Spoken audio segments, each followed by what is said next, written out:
Texas and those 13 original colonies would have never signed the treaty that formed the first Constitution of the United States if they didn't think that their right to protect themselves and defend their own people was protected. Texas and those 13 original colonies would have never signed the treaty that formed the first Constitution of the United States. There goes Trump's new Secretary of Homeland Security talking about Texas being one of the original 13 colonies that ratified the Constitution, proving again that the less someone knows about the country, the more qualified they are to be in Trump's administration.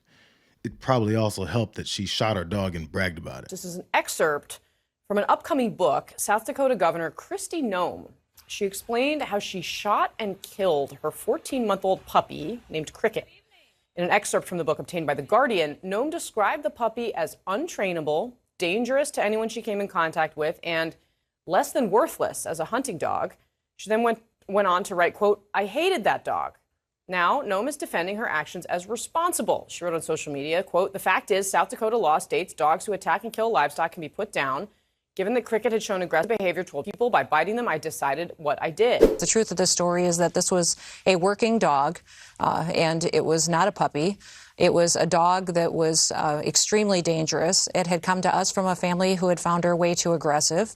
We were her second chance, and the day she was put down was a day that she massacred livestock that were part of our neighbors. She attacked me, and it was a hard decision. And I had a choice between keeping my small children and other people safe or a dangerous animal, and I chose the safety of my children. She really wanted everyone to know that she makes great decisions when it comes to protecting her small children from dangerous situations. Little Miss Addie, who is almost 2, and Branch, who's just a few months old, they have brought us so much joy.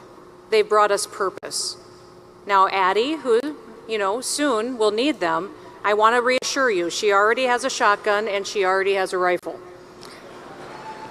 And she's got a little pony named Sparkles, too, so the girl is set up. So as with the rest of the cabinet that's forming, Kristi Noem's decision-making and attachment to humanity doesn't really matter because they're all being selected based on the number one qualification, complete fealty to the leader. That soundbite a moment ago from Donald Trump talking about training guns on the face of Liz Cheney. The Trump campaign says that was about foreign policy. Well, we just played it for our viewers and listeners who heard it. Isn't it possible to make the case without using rhetoric like that? But Donald Trump doesn't talk like someone who's been in Washington for 30 years. He Training doesn't say it the guns way I on her would have said face? it.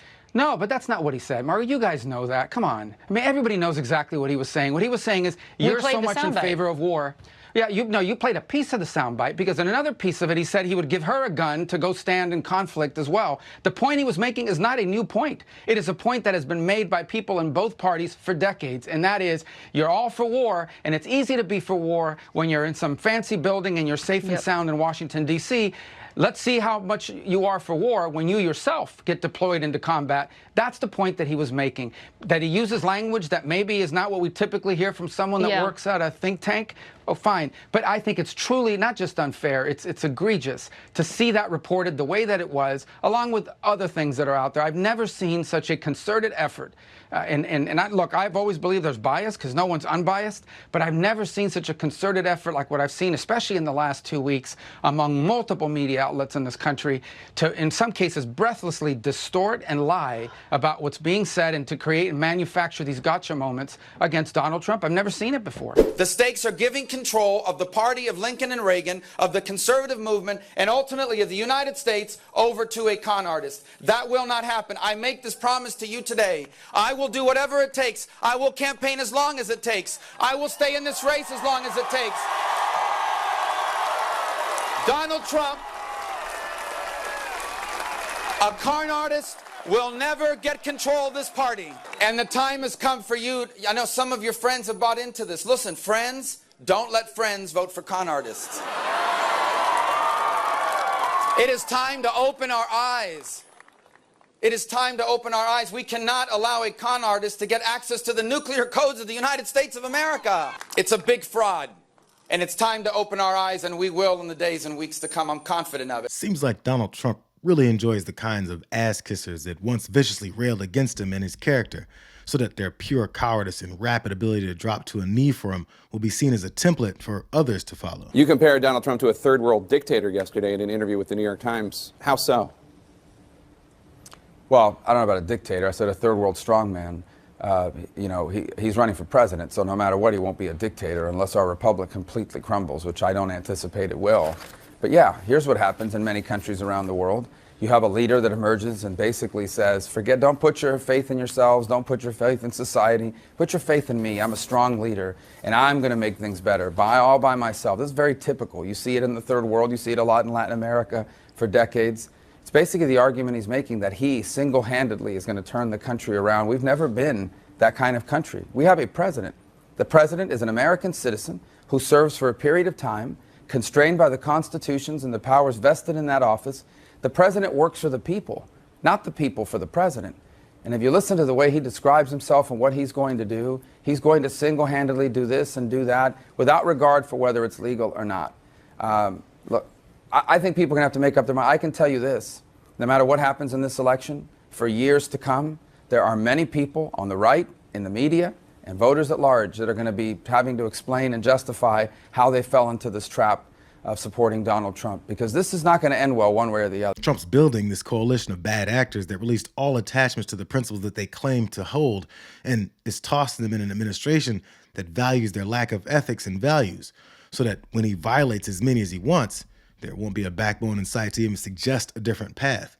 It includes people like Tulsi Gabbard, who was just passed over in favor of Pete Hegseth and Rubio, but based on her eagerness to kiss the ring, she still has a chance, despite her takedown of his choice of Marco Rubio for Secretary of State when he was still vying for the VP slot. It'd be a huge mistake for President Trump to choose him because he represents the neocon warmongering establishment of Washington, D.C., which stands diametrically opposed to the very policies that President Trump has always stood for, going all the way back to when he ran for president in 2016 through that first term in office, and the things that he's talking about wanting to do now. And it would send the wrong message to a lot of folks who are very concerned about the fact that we are on the brink of war with Russia and China and Iran and North Korea. If Marco Rubio is his vice president, then that is what we will face, and it will cause a lot of people to question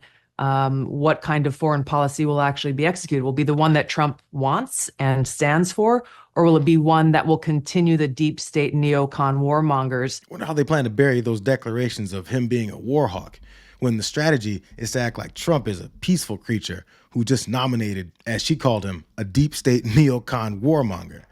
They must assume people's heads will still be spinning after hearing that he picked Representative Mike Waltz to be his national security advisor, who also has a track record of wholeheartedly supporting endless war. Until you're prepared to commit your grandchildren, not your children, but your grandchildren, to stand shoulder to shoulder with my grandchildren and fight Islamic extremism, then you will never be successful here. So are we 15 years in?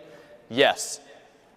Are we in for a lot more fighting, and do we need a long-term strategy to undermine the ideology of Islamic extremism, just like we did fascism and just like we did communism? Yes, we do. And Gordon, I think we're in for a long haul, and I think our nation's leadership needs to begin telling the American people, I'm sorry, we don't have a choice.